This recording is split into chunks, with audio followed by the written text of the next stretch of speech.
أعوذ بالله من الشيطان الرجيم بسم الله الرحمن الرحیم وبه نستعین وهو خیر ناصر ومعین۔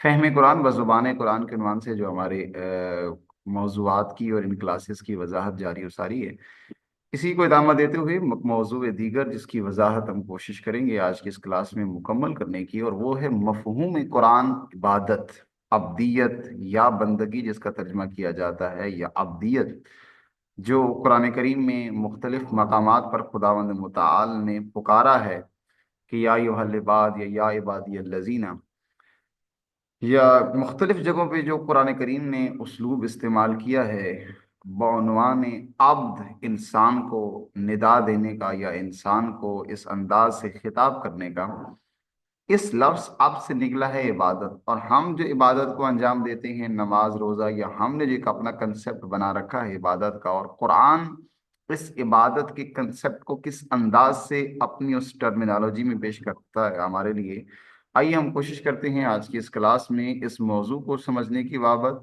کہ آخر مفہوم عبادت و موضوع عبادت ہے کیا، اور کتنا اہم موضوع ہے، جبکہ ہماری نگاہوں میں آج کی رائج ہماری اس دینداری میں یہ موضوع کتنا سرسری ہو چکا ہے، اور ایسا سرسری موضوع ہو چکا ہے کہ ہم اس موضوع کو محض چند رسومات کو یا چند اعمال کو قرار دیتے ہیں، اس سے بڑھ کر ہم قرار نہیں دیتے کہ عبادت و عبدیت و بندگی کیا ہے۔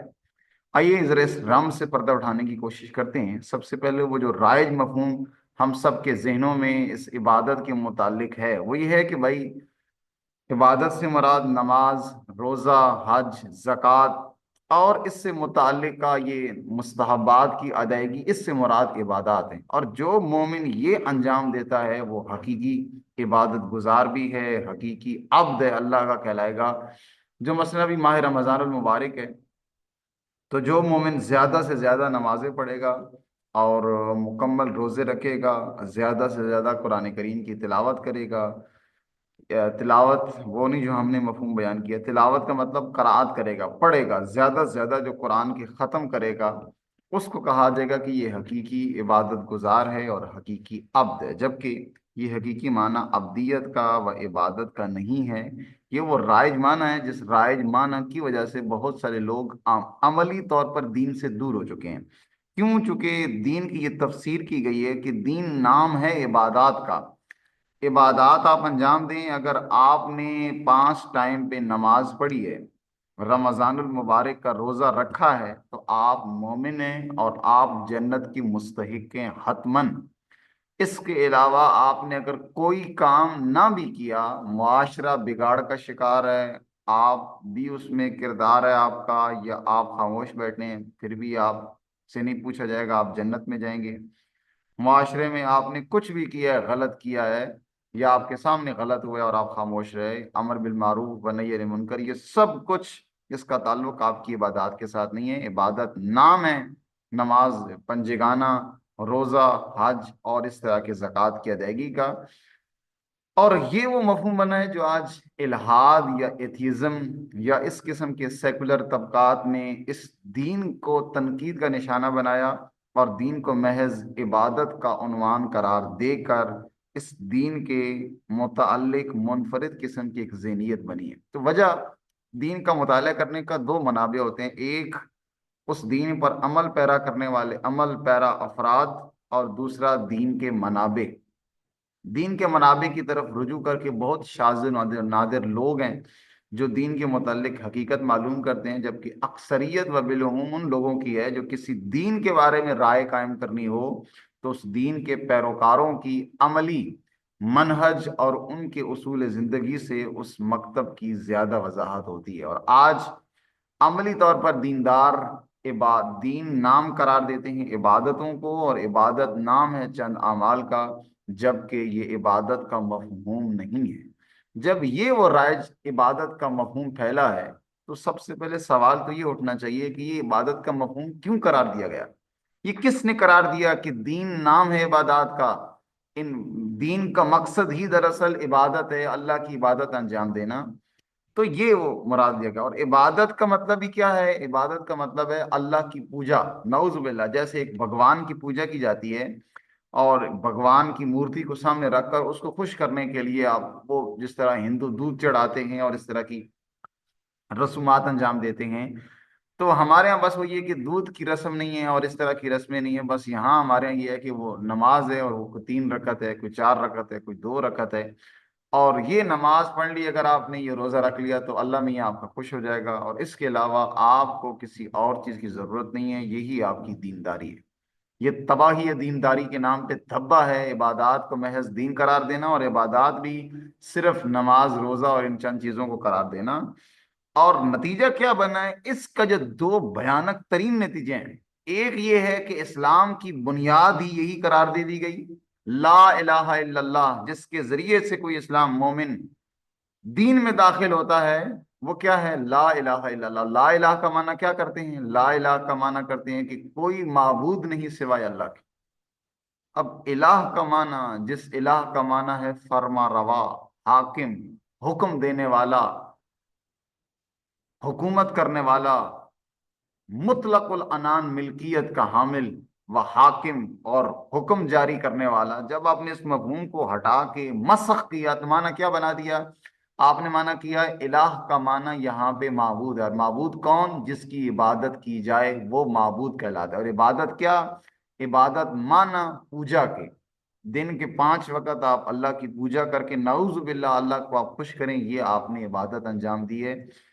یہ غلط معنی کیا گیا لا الہ کا، اور جب لا الہ کا معنی یہ کیا گیا، نتیجہ کیا بنا؟ نتیجہ یہ بنا کہ آپ نے لا الہ الا اللہ، کوئی معبود نہیں ہے سوائے اللہ کے، یعنی عبادت صرف اللہ کی کرنی ہے، باقی سارے کام آپ کو اللہ سے پوچھنے کی ضرورت نہیں۔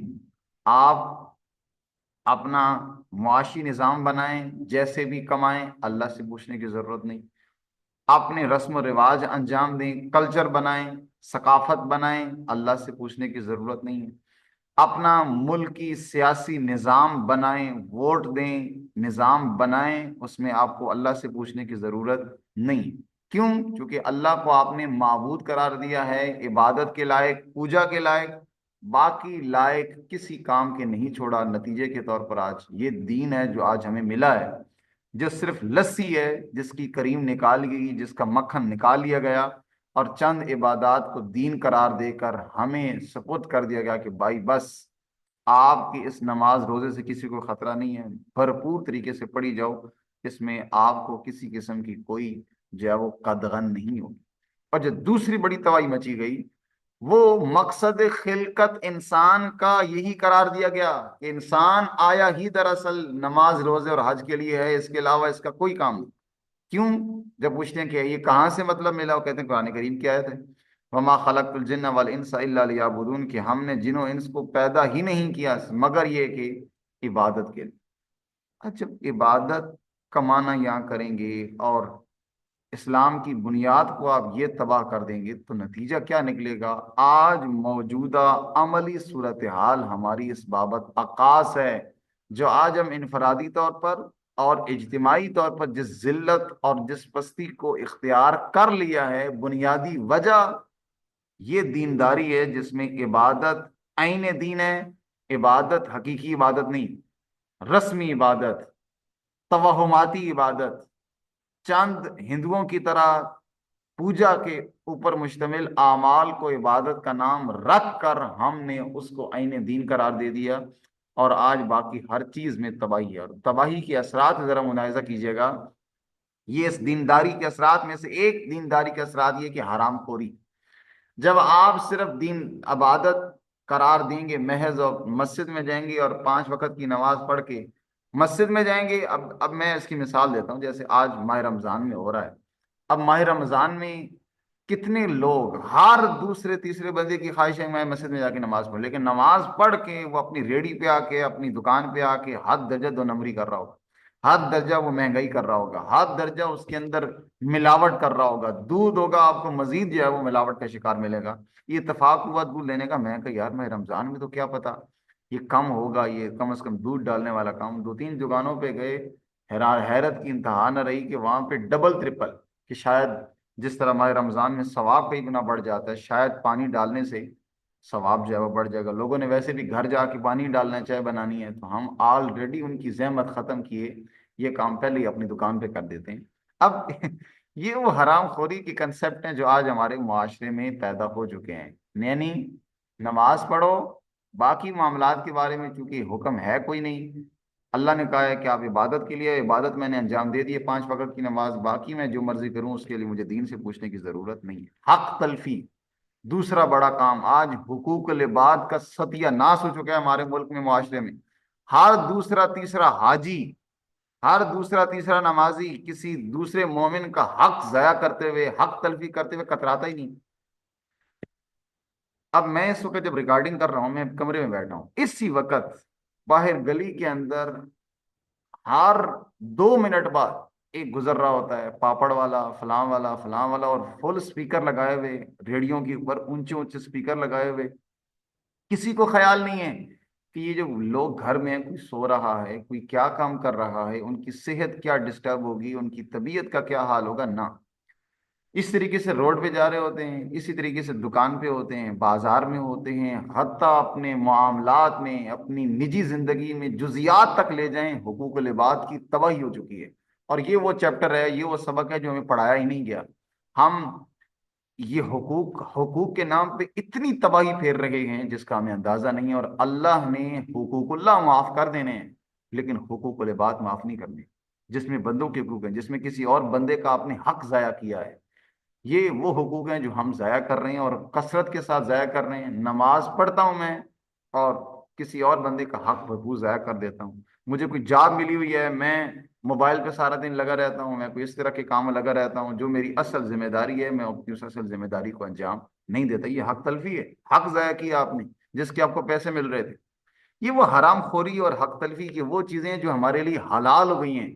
کیوں؟ کیونکہ نام ہے دین عبادات کا. نمازیں پڑھو، روزے رکھو، آپ کو کیا ضرورت ہے کسی اور چیز کو اختیار کرنے کی. مالکانہ ذہنیت، آج پاکستان میں یہ چیز سب سے زیادہ نظر آئے گی. ہر دوسرا تیسرا بندہ اس انداز سے تلخی کے ساتھ پیش آتا ہے جیسے وہ کسی چیز کا مالک ہو. ایک غرور و تکبر اور مالک بن کر کسی چیز کا تصرف کرنا آج، جبکہ اللہ نے جو کچھ دیا ہے ہم سب کو یہ بطور امانت ہے، اور امانت کے علاوہ کچھ نہیں ہے. اب یہ جسم ہے، میں اپنے اس چھوٹے سے ناخن کو اپنی مرضی سے نہیں کاٹ، اس انگلی کو نہیں کاٹ سکتا ہوں. جو میرے پاس جسم امانت ہے، تو میں اس جسم سے باقی بڑھ کر اپنے منسلک باقی چیزوں کی مالکیت کا مکمل دعویٰ کیسے کر سکتا ہوں؟ یہ جو کچھ اللہ تعالیٰ نے عطا کیا ہے، میں مالک نہیں ہوں، میں اللہ کی ملکیت ہوں، اور جو کچھ مجھے ملا ہے وہ بطور امانت، اور اس کا مجھ سے پوچھا جانا ہے. لیکن یہ مجھے بتایا ہی نہیں گیا، تو میں کیوں اس بابت زیادہ تامل کروں، سوچوں. اور چوتھا سب سے بڑا نتیجہ، اور اسی کے اندر باقی تمام موضوعات میں نے سمیٹ دیے، اور وہ یہ ہے اجتماعی ذلت. آج ہماری جو اجتماعی ذلت بن چکی ہے، آج ہمارا ملک پاکستان دیکھ لیجئے، وہ پوری دنیا کے مسلمانوں کو دیکھ لیجئے، سوائے اس مکتب خمینیت کے، جو میں بھی واضح کرتا ہوں کہ اس حقیقی عبادت کا کیا مطلب ہے. امام خمینی کی اپنی ہی کتابیں انہیں کی طرف میں آپ کو گزارش کروں گا رجوع کرنے کا. آداب نماز، جو ماہ رمضان کی ایک بہت بڑی فرصت میں اس کتاب کا مطالعہ کر کے اپنے آپ کو آپ تکامل عطا کر سکتے ہیں. وہ اس طبقے کے علاوہ باقی پوری دنیا میں بالعموم مسلمان و بالخصوص پاکستان آج ایک اجتماعی ذلت، ایک دریوزہ گری اور ایک تباہی کے دہانے پہ جا پہنچے. خلاقیت ختم ہو چکی ہے.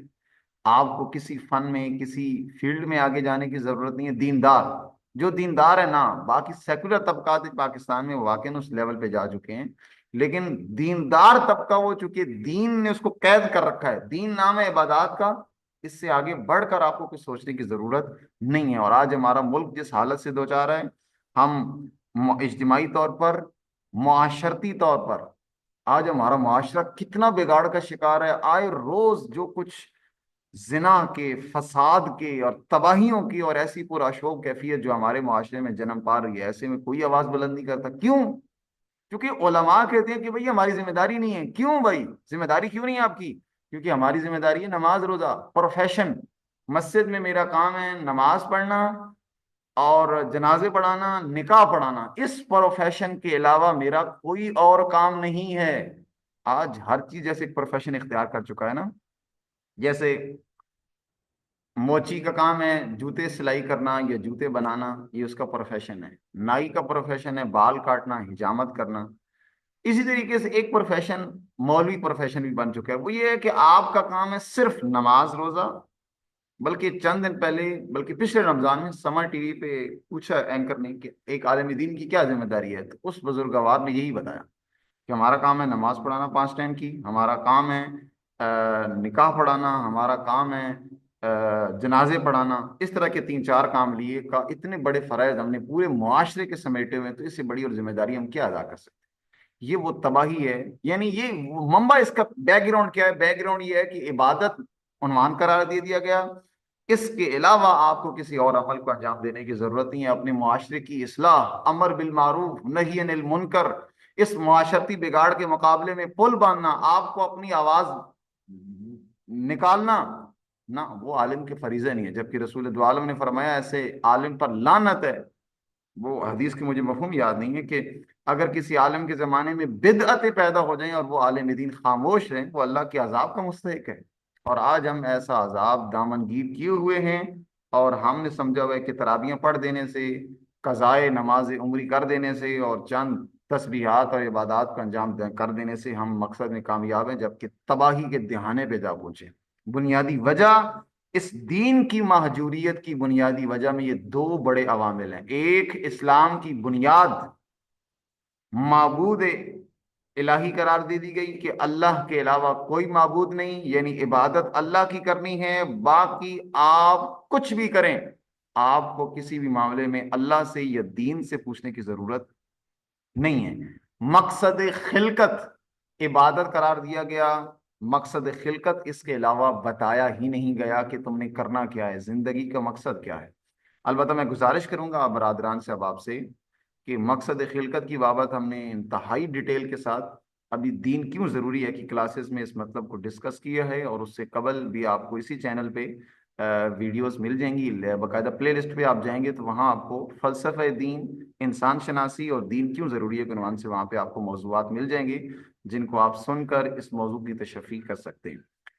اور دوسری بڑی چیز وہ ہے عبادت۔ عبادت کا معنی پوجا کیا گیا کہ بھائی آپ اللہ کو خوش کریں بھگوان کی طرح، اس سے بڑھ کر آگے نہیں ہے۔ آئیے ذرا مفہوم سمجھنے کی کوشش کرتے ہیں کہ عبادت و عبدیت ہے کیا۔ توجہ کیجیے گا، عبادت، عبدیت، عباد، یہ تمام کے تمام الفاظ ایک ہی لفظ سے نکلے ہیں، وہ ہے عبد۔ عرب اس لفظ عبد کو اس اونٹ کے لیے استعمال کرتے تھے جو ابھی تازہ تازہ جوان ہوا ہو، جو دونوں کاموں کے لیے استعمال نہ ہو، نہ وہ سواری کے قابل ہو، آپ کو سواری دیتا ہو، نہ وہ کوئی بوجھ اٹھانے کے کام آتا ہو۔ عرب ایسے اونٹ کو سدھارتے تھے، اس طرح سدھارتے تھے، رام کرتے تھے کہ یہی اونٹ کا بچہ جو بھی نیا نیا جوان ہوتا تھا، یہ تازہ تازہ جوان وہ اونٹ اتنا رام کرتے تھے کہ یہ سواری کے بھی قابل ہو جاتا تھا اور سامان اٹھانے کے بھی قابل ہو جاتا تھا۔ عرب اس اونٹ کو کہتے تھے کہ یہ ہے ابل معبد۔ اسی لفظ کو خداوند متعال نے انسان کے لیے استعمال کیا ہے کہ کون سا انسان عبد کہلائے گا، اور اسی سے نکلا ہے عبدیت، جس کا ترجمہ بندگی ہے۔ وہ کیا ہے؟ کب انسان عبد خدا بنتا ہے؟ کہ جب انسان جب اب جیسے آپ اونٹ ایک جب نیا نیا جوان ہو رہا ہوتے ہو تو اس کے اندر دونوں کاموں کو نہیں کر سکتا، جو اس کے 2 بنیادی کام ہیں اس کو رام کر کے دونوں کاموں کے قابل بنا دیتے ہیں۔ یہی کام ہے انسان کا کہ جب انسان بالغ ہوتا ہے تو اس کی خواہشات بے لگام ہو جاتی ہیں، اور یہ بے لگام خواہشات کا حامل جو کسی کی حدود کو پھلانگنا چاہتا ہے، جو اپنی نفس کی اتباع میں ہر دوسرے کی حدود کو پھلانگ کر کچھ بھی کرنے کے لیے تیار ہے، ایسے انسان کا اپنی خواہشات کو رام کر کے اتباع نفس سے نکل کر، اتباع شیطان کی اسیری کو چھوڑ کر اتباع پروردگار کے لیے آمادگی پیدا کر لینا، نرمی پیدا کر لینا، گنجائش پیدا کر دینا اور آمادہ ہو جانا کہ میں اللہ کے احکامات پر عمل کرنے کے لیے تیار ہوں اور اللہ کی بندگی اختیار کرنے کے لیے تیار ہوں، اس انسان کو عبد کہا جاتا ہے۔ اور اس آمادگی کو، اللہ کے احکامات پر عمل کرنے کی آمادگی کو عبدیت یا بندگی کہا جاتا ہے۔ تو اب عبادت کسے کہا جاتا ہے؟ عبادت اسی سے نکلا ہے۔ اس کا اگلا لازمہ ہے، توجہ کیجیے گا، پہلا لازمہ ابدیت ہے، ابدیت اختیار کریں گے تو عبادت کا فائدہ ہے۔ ابدیت اللہ کے احکامات پر عمل پیرا کرنے کے لیے اپنے اندر نرمی پیدا کر لینا، اپنے آپ کو آمادہ کر لینا۔ یہ آمادگی تب ہوگی جب نفس کی خواہش، نفس کی اتباع سے نکلیں گے، شیطنت اور طاغوتیت کی اتباع سے نکلیں گے، تب ابدیت پیدا ہوگی۔ اور اس کا اگلا لازمہ ہے عبادت۔ عبادت کیا؟ عبادت یعنی جو اب آپ نے ابدیت پیدا کی ہے اس کا اظہار کرنا، یہ عبادت ہے۔ میں مثال دیتا ہوں تاکہ مطلب آسان ہو سکے۔ ایک آپ نے فوجی کو دیکھا ہوگا، میں نے ایک مثال یہ کئی دفعہ پہلے بھی دی ہے، یہ موضوع ہم نے ایک دفعہ ڈیٹیل کے ساتھ بیان کی ہے، دین کیوں ضروری ہے ہمیں، دوبارہ چونکہ مفہوم ہے تو مفہوم کی الگ سے وضاحت کر رہا ہوں۔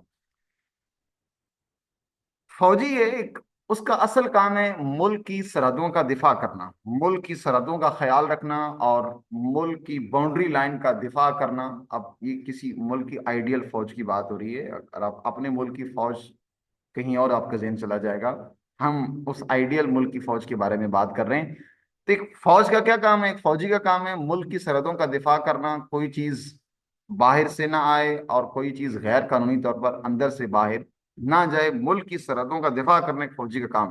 لیکن آپ کیا دیکھتے ہیں، یہی فوجی سال کی مختلف مناسبات میں پاکستان کے مختلف شہروں کے اندر پریڈ کرتا ہوا نظر آتا ہے۔ اب پریڈ کرتا ہوا کیوں نظر آتا ہے؟ اس سے پوچھیں آپ، بھائی آپ کا اصل کام تو ملک کی سرحدوں کا دفاع ہے، آپ یہاں پہ کیا کر رہے ہو؟ تو وہ پریڈ کر کے دراصل یہ بتا رہا ہوتا ہے کہ بھائی میرا اصل کام ملک کی سرحدوں کا دفاع ہے، لیکن میں اپنے اس اصل کام کے لیے آمادگی کا اعلان کر رہا ہوں، ڈسپلن کا اعلان کرتا ہے کہ میں کتنا اپنے اصل کام کو کرنے کے لیے تیار ہوں، کتنا آمادہ ہوں۔ جیسے آپ ایک فوج کو دیکھتے ہیں، فوج کے طیارے دیکھتے ہیں، طیاروں کا اصل کام ہے دشمن کے ملک میں جا کر ٹھکانوں کو تباہ کرنا، لیکن یہ سال بھر مختلف ریہرسل کر رہے ہوتے ہیں۔ ریہرسل کیوں کرتے ہیں؟ دراصل اپنی اس آمادگی کا اعلان کر رہے ہوتے ہیں، بتا رہے ہوتے ہیں کہ ہم کتنے تیار ہیں۔ بالکل ویسے ہی اصل کام ہے ابدیت، اللہ کے احکامات کے مطابق اپنی عملی زندگی۔ عبادت دراصل اظہار ہے اس ابدیت کا کہ اے پروردگار، میں دن کے 5 وقت کی نماز پڑھ کے اعلان کرتا ہوں کہ میں تیرے احکامات پر عمل کرنے کے لیے تیار ہوں۔ اپنی اجتماعی زندگی، اپنی انفرادی زندگی، اپنی خاندانی زندگی، اپنی اجتماعی تمام شعبوں کی زندگی تیرے احکامات کے مطابق عمل کرنے کے لیے تیار ہوں۔ اس تیاری کا اعلان کرنا آ کر خضوع و خشوع کے ساتھ، اس طرح کہ میرا اور پروردگار کا اظہار ہو۔ اظہار کس کے سامنے کر رہے ہیں؟ اپنے اس پروردگار کے سامنے کر رکھے ہیں کہ میرا اب رابطہ اس پروردگار کے ساتھ ہے جس کی بارگاہ میں کھڑے ہو کر یہ اعلان کر رہا ہوں کہ پروردگار میں کتنا تیار ہوں۔ اب آپ اندازہ کریں، جب آپ اتنے اہم مقدس کام کا اعلان کرنے جا رہے ہیں، اتنے اہم مقدس کام کا، وہ کیا کہ میں اللہ کے احکامات پر عمل کرنے کے لیے تیار ہوں، یہ دن کے 5 اوقات میں یہ اعلان کرتا ہے یہ مومن، تو اس مقدس کام کے لیے جب آپ اعلان کر رکھیں گے تو اس عبادت کا کتنا خوبصورت مفہوم ہوگا۔ اور ہم نے کیا سمجھ رکھا ہے؟ ہم نے سمجھ رکھا ہے کہ یہ جو ہم 5 وقت کی نماز پڑھتے ہیں یا روزہ، اصل میں یہی کام، یعنی کیا؟ یعنی نماز روزہ پڑھنا ہے وہ بھی ٹکر مار رہی ہیں، اس کے علاوہ آپ کو ابدیت بندگی اختیار کرنے آپ کے بس میں نہیں ہے، نہ ہی وہ آپ کا کام ہے۔ آپ کا کام ہے محض عبادت انجام دینا، وہ بھی نماز روزہ حج زکات، باقی عملی زندگی کیسے گزارنی ہے اس معاملے میں آپ کو اللہ کی اتباع کی ضرورت نہیں ہے۔ ارے بھائی، آپ نے مسجد میں آ کر یا 5 وقت کی نماز پڑھ کے اعلان کیا ہے کہ میں تیار ہوں تیرے احکامات پر عمل کرنے کے لیے، آپ مسجد میں اعلان کر کے عملی زندگی میں جا کر 2 نمبری کر رہے ہوتے۔ مسجد میں نماز پڑھی، باہر ریڑی پہ یا اپنی دکان پہ جا کر وہی میں ملاوٹ کر رہا ہوتا ہوں، 2 نمبری کر رہا ہوتا ہوں، تو میں کون سی عبادت کر کے ہوں؟ عبادت تو دراصل اعلان ہے، اظہار ہے بندگی کا، ابدیت کا۔ ابدیت تو ہے ہی کوئی نہیں، وہی میں آکڑ پن، 2 نمبری، حرام خوری، غیر ذمہ داری، میں وہی باہر آ کر رہا ہوں، تو یہ عبادت نہیں ہے۔ عبادت تب کہلائے گی جب ابدیت ہوگی۔ ابدیت کا اگلا مرحلہ عبادت ہے جس کا اظہار ہے، جس کے نتیجے میں حقیقی لعلکم یتقون تقوی ہے، اور تقوی تب پیدا ہوگا جب انسان یہ حقیقی عبادت انجام دے گا۔ آج کیوں ہے نمازوں پہ نمازی پڑھے جا رہی ہیں، پڑھے جا رہے ہیں، اور ہمارا ملک تباہی سے دوچار ہے، ہماری مسجدوں کے اندر یہ تباہیاں ہو رہی ہیں، ہمارے گلی محلے تباہ ہو رہے ہیں، وجہ کیا ہے؟ وجہ یہ ہے کہ عبادت کا نام قرار دیا گیا چند ٹکرے مارنے کو، اور عملی زندگی ابدیت سے اور بندگی سے خالی ہے، نتیجہ آج کی کیفیت ہے۔ ایسی عبادت کی نہ دعائیں قبول ہوتی ہیں، ایسی عبادت کے نتیجے میں کچھ بھی نہیں ہوتا۔ جو ہمارے اللہ نے کہا ہے نا کہ ادعونی استجب لکم، ہم یہ والی نمازیں پڑھ کے جب عملی زندگی ہی اللہ کی ابدیت سے خالی ہے، تو ان عبادتوں سے کبھی دعا قبول نہیں ہوتی۔ خداوند متعال سے دعا ہے رب کریم ہمیں اس مقصد خلقت کو سمجھنے کی توفیق عنایت فرمائے۔ اور مقصد خلقت یہاں پہ اب یہ نقطہ واضح ہو جانا چاہیے، اور یہ مطلب کلیئر ہو جانا چاہیے کہ یہ جو جملہ ہے کہ وما خلقت الجن والانس الا لیعبدون، کہ ہم نے جن و انس کو صرف اپنی بندگی و ابدیت کے لیے پیدا کیا ہے۔ اب یہ مطلب و مقصد آپ کے لیے واضح ہو چکا ہوگا کہ اس بندگی و ابدیت کا مطلب یہ نہیں ہے کہ 5 وقت کی نماز، اس بندگی و ابدیت کا تعلق میرے ہر عمل سے ہے۔ کیا ہر عمل؟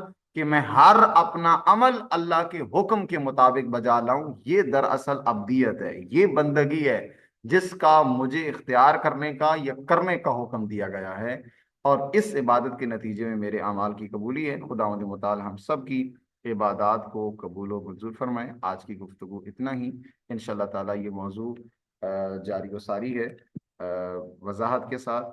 اگلے مفاہیم کے ساتھ انشاءاللہ کوئی سوال ہوگا تو آپ گروپ میں کر سکیں گے۔ اللہ حافظ و ناصر۔